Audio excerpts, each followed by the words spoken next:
Ronnie, you must be one of the highest time Rotax 915 pilots in North America. We have racked up quite a few hours on the 915. We run 200, right at 200 hours on the pre-production engine that we run in the S7 originally, and we've got over 30 hours on the new production engine that we've got in it. Was there any difference between the two engines that you know about? The biggest difference between our pre-production engine and the production engine was in the gearbox itself. The gearbox, internal parts of the gearbox, they had changed some more, added another clutch. The new gearbox has 3 clutch packs in it, where the older one had 2. Okay. Now, the 915 engine, how many horsepower does it actually put out? 141 horsepower. Can it be tweaked, or is that? No, it cannot be tweaked. Basically, the computer controls all of that, and there's no program anywhere to change that rating in the computer itself. Okay. So we're looking at the 915. What are some of the differences between it and the 912 IS? Well, the biggest difference, obviously, between it is the turbocharger. As far as the basic fuel injection, electronic ignition, the computer is a little bit, all it did in the computer itself, it was activate the turbocharge that was already built into the computer to begin with. The fuse box, charging system, all of that's the same on the 2 engines. Those components are the same. Once we leave there, the difference comes with the turbocharger, obviously, but not only there, internally there's some major components in the 915 engine that are beefed up and changed from the IS, 100 horse IS engine. The case is totally different on the inside. It has piston oilers in it, whereas it is the only engine, due to the turbocharge, it has piston oilers that squirt oil on the bottom side of the pistons to cool them. The crankshaft is different. It's heavier duty. It takes the lower rod bearings was changed from 34 millimeters to 38 millimeters. They increased the diameter of that for the extra horsepower load on the crankshaft itself. The process of putting that crank together changed. So it is still a press together crank, but the process changed. The webs on the in the crank itself were widened 40 millimeters, 1 millimeter I should say, 40 thousandths. So that made it's got a longer and a larger diameter, so the press fit is a lot heavier, so it's almost just like a solid crank rather than a press together crank. Now, what about the actual displacement of the engine, putting it into an airplane? Like, what's the difference in size from this engine to the IS 912?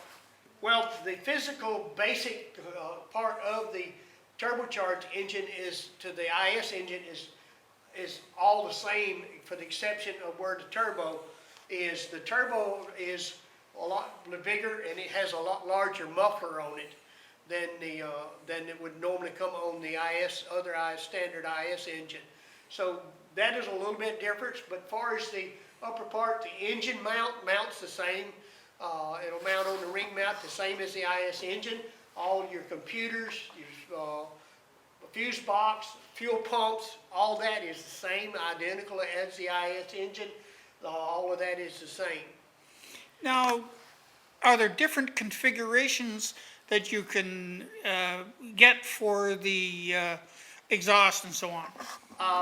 Not on the turbocharged engine. All of that's just like it was on the 914. That's part of the engine is the exhaust system. Far as the standard of it is now, you'd have to modify it. If you had to go to put it in something other, that wouldn't be adaptable. There's only one version of it, and it is a larger can. Far as the size of it, larger volume.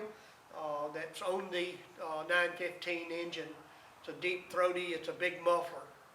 And what about the oil cooler? Cooler, obviously we're putting out more horsepower. There is a larger oil cooler that is available now through Rotax that's larger. You will have to increase your coolant system, obviously, but the biggest thing that we've seen mounting the mounting this turbocharged engine, it has to have an intercooler on it. Due to we pushing the boost on up past 45, 46 inches of manifold pressure, we have to have an intercooler on it to cool that down so that we don't have no detonation and stuff in the engine. Now, is that available in different configurations? Rotax offers it, I think, in the size is relatively the same. It is the outlet, different configurations of the outlet on the cooler itself. It's either two, I know it's two, maybe three configurations, but that Rotax herself offers that you can get with the engine. Now, you had a 912 IS engine in your Rand's S7. Was there any problem for you to put this engine into the S7? Well, I took off a 914 type engine, and then I had a standard 100 horse, and then we went from that. But it was on a ring mount. If you're using the Rotax ring mount, you have a 914 ring mount set up. That's identical. That's the same ring mounts on the 915. All of that will mount back up in the same footprint as the standard 100 horse will, or as the IS engine. If you can have mounted the IS engine, say nose mount, then this engine, as far as the footprint of it, will go in that same spot. The biggest problem that we have is getting the intercooler inside the cowling, or get it in to where we can get proper airflow across it so that it can cool the inner end. And an intercooler is cooling the air coming out of the turbo before it goes into the air box. Is extremely essential on a turbocharged engine. Too high of temperature in there, the computer will pull open the wastegate and take your power away from you and keep the engine from detonating if you run too high air box temperature. Now, one of the problems that I had on the old 912 engines was electrical system for charging and that type of thing. How has Rotax addressed that in this engine? Well, with the IS engine, and it's the same charging system and same electronic ignition and fuel injection stuff on the turbo, on the 915, the 100 horse. They addressed that when they come out with the 912 IS engine. It has two different charging systems in it. It has a 15-amp charging system that charges and runs solely the components to keep the engine running. The computer controls that. When you start the engine up, you have to introduce 12 volts in the system to start it. Once the engine cranks, it runs totally on its own. It does not have to have the battery hooked to it after the engine is cranked. That's the reason you have to have a momentary 12-volt impulse into the system so that it can activate the system and spin the starter to crank the engine. Once it cranks, it will crank on the larger charging system, which is 30 amps. Once it cranks and the engine comes up to speed about 2,700 RPM, then the computer will switch the engine functions to run the engine itself back to the A-side charging system, and it'll take over the functions there, and then you got the full 30 amp charging capacity to run all the consumers on the aircraft. Now, maintenance-wise, what is the maintenance schedule for the 915? Well, the maintenance schedule on it is obviously you do a lot of visual inspection, making sure we don't have any issues with any kind of rubbing or chafing of any hoses or stuff, any leaks, just the normal stuff that you would normally do as far as maintenance. But as far as the oil change is relatively the same as it is on any of the Rotax 4-stroke engine. You change oil the same way on it, uses the same filter on the 915 and the IS engine.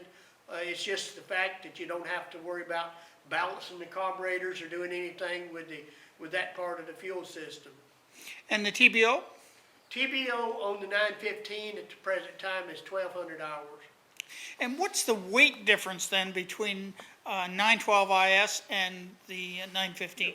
Somewhere around between 35 and 40 pounds. Okay, Ronnie, now you run courses on these engines. Is the 915 engine included in those courses? The 915 at the present time is not included on any of the training courses. As far as what I understand, the 915 is going to have a standalone course on its own due to the fact of the differences between it and the other engine. As far as the turbocharger and the other components and stuff in the engine, it's going to have its own course. Okay, Ronnie, I think we've talked about just about everything.